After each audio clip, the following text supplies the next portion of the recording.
አንዳንድ ነገር ከማይጠበቅበት አቅጣጫ ይሰማል እኮ አይደል? ከማንገምተው እና ይህ ወንበዴ እስከ ዛሬ ቅዳሴ አድርገን የምንቀድሰው ጸሎት ነው የጸለየው። በጣም ይገርማል ቸርነቱ።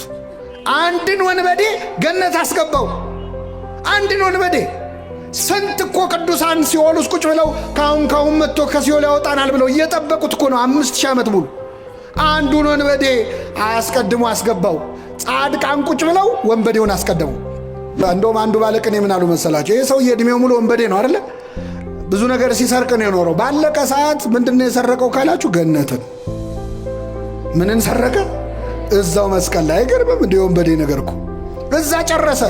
ኪሩብ እዛ ሰይፍ ይዞ ገነትን ይጠብቃል። እሱ ከባለቤቱ ጋር ተነጋግሮ ቁልፍ ተቀብሎ መጣ። እንዴት መጣህ እዚህ?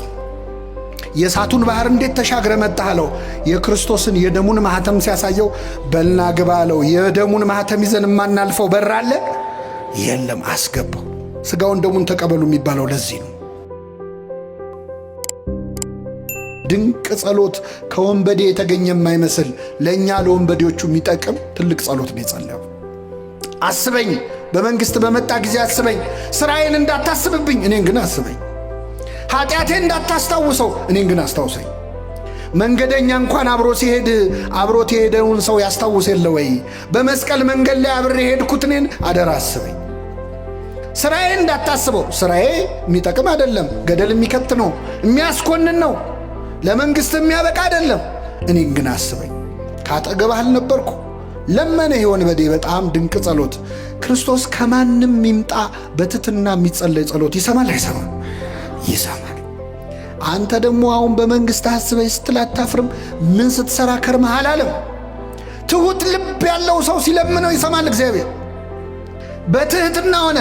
አሁን የወንበዴ ዛሬ ገነት ልግባ ቢል ኖሮ ምኑ ትዕቢተኛ ነው ያስብላል። እሱ ምንድነው ያለው? በትንሣኤ ዘጉባኤ ሁሉን ስታስነሳ እኔንም መቼስ አትተወኝም፣ እኔንም አብረ ስታስነሳይ ያኔ አስታውሰኝ ነው ያለው።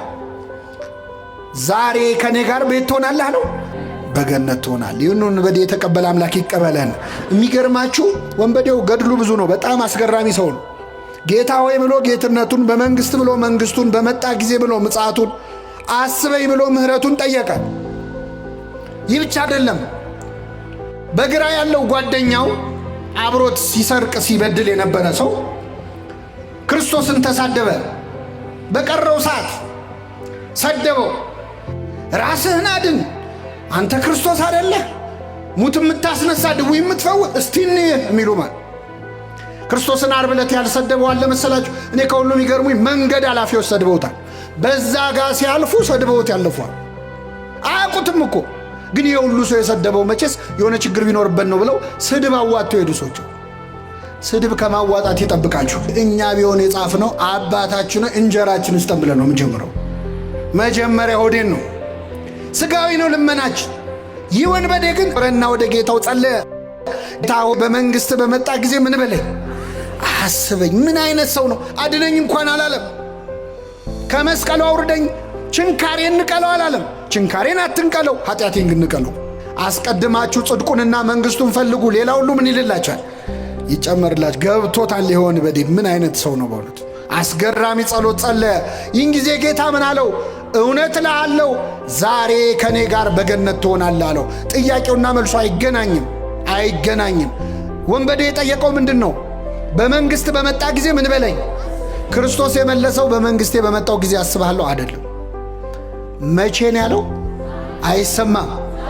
ዛሬ ከኔ ጋር በገነት ትሆናለህ አለው። በጣም ይገርማል ቸርነቱ። አንድን ወንበዴ ገነት አስገባው። አንድን ወንበዴ ስንት እኮ ቅዱሳን ሲኦል ውስጥ ቁጭ ብለው ካሁን መጥቶ ከሲኦል ያወጣናል ብለው እየጠበቁት እኮ ነው 5000 ዓመት ሙሉ። አንዱን ወንበዴ አስቀድሞ አስገባው። ጻድቃን ቁጭ ብለው ወንበዴውን አስቀደሙ። እንደውም አንዱ ባለቅኔ ምን አሉ መሰላቸው? ይህ ሰው የዕድሜው ሙሉ ወንበዴ ነው አይደለ? ብዙ ነገር ሲሰርቅ ነው የኖረው። ባለቀ ሰዓት ምንድነው የሰረቀው ካላችሁ ገነትን። ምንን ሰረቀ?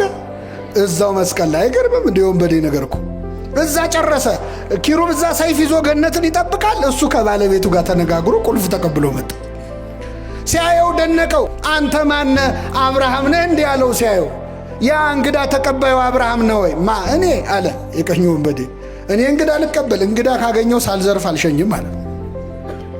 እንግዲያው አንተማ ዳዊት ነህ፣ አንተማ ገሌ ነህ እያለ የጻድቃንን ስም ጠራለት፣ ደረደረለት። አይደለውም። ታዲያ ማን? እኔ ወንበዴ ነኝ፣ ሌባ ነኝ፣ ቀማኛ ነኝ። እንዴት መጣህ እዚህ? የእሳቱን ባህር እንዴት ተሻግረ መጣህ አለው።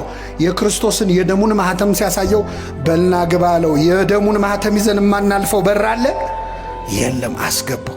ሥጋውን ደሙን ተቀበሉ የሚባለው ለዚህ ነው። ሥጋውና ደሙን ተቀብለን የማናልፈው በር የለም።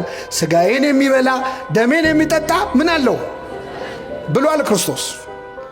ሥጋውን ደሙን ተቀብለን የማንገባበት በር የለም። ገባ የወንበዴ እና አስደናቂ ምሕረት ለዚህ ወንበዴ አደረገለት። ልመናውና መልሱ ግን የተለያየ ነው። ዛሬ ከኔ ጋር ቤት ትሆናለህ። እግዚአብሔር ጥቂት ሲለምኑት ብዙ የሚሰጥ አምላክ ነው። አንዳንድ ነገር ከማይጠበቅበት አቅጣጫ ይሰማል እኮ አይደል? ከማንገምተው እና ይህ ወንበዴ እስከ ዛሬ ቅዳሴ አድርገን የምንቀድሰው ጸሎት ነው የጸለየው። ተዘከረን እግዚኦ በውስጥከ ብላ ቤተ ክርስቲያናችን ይህንን ድንቅ ጸሎት ቅዳሴዋ ላይ እስክታስገባው ድረስ። ለምን? የሰራ ጸሎት ነዋ። አንድን ወንበዴ ለገነት ያበቃ ጸሎት ነዋ። ስለዚህ ለወንበዴ ልጆቼ ይጠቅማቸዋል ብላ ቤተ ክርስቲያን ቅዳሴዋ ላይ እስክታስገባው ድረስ የደረሰ ድንቅ ጸሎት ጸለየ። ጌታ ሆይ በመንግሥትህ በመጣ ጊዜ ምን በለኝ አስበኝ አለ። እንግዲህ ጌታ ሆይ ክርስቶስን የማይለው የለም። እንደውም ከመብዛቱ የተነሳ ጌታ ሆይ የሚለኝ መንግሥቴን ምን አይለው እስኪል ድረስ ብዙዎች ጌታ ሆይ ብለውታል። ይህ ወንበዴ ግን ጌታ ሆይ ብሎ ክርስቶስን የጠራው በዕለተ ዓርብ ነበረ። ዓርብ ዕለት ክርስቶስን ጌታ ሆይ ብሎ የጠራው ሰው የለም። ሌላ ቀን አሳና እንጀራ አበርክቶ ሲያበላቸው በልተው ሲጠግቡ ጌታ ሆይ እንዴት ዋልክ ያሉት በጣም ብዙዎች አሉ። ሙት ሲያስነሳ፣ ድውይ ሲፈውስ፣ ሽባውን ሲተረትር አይተው ጌታ ሆይ ያሉት ብዙ አሉ።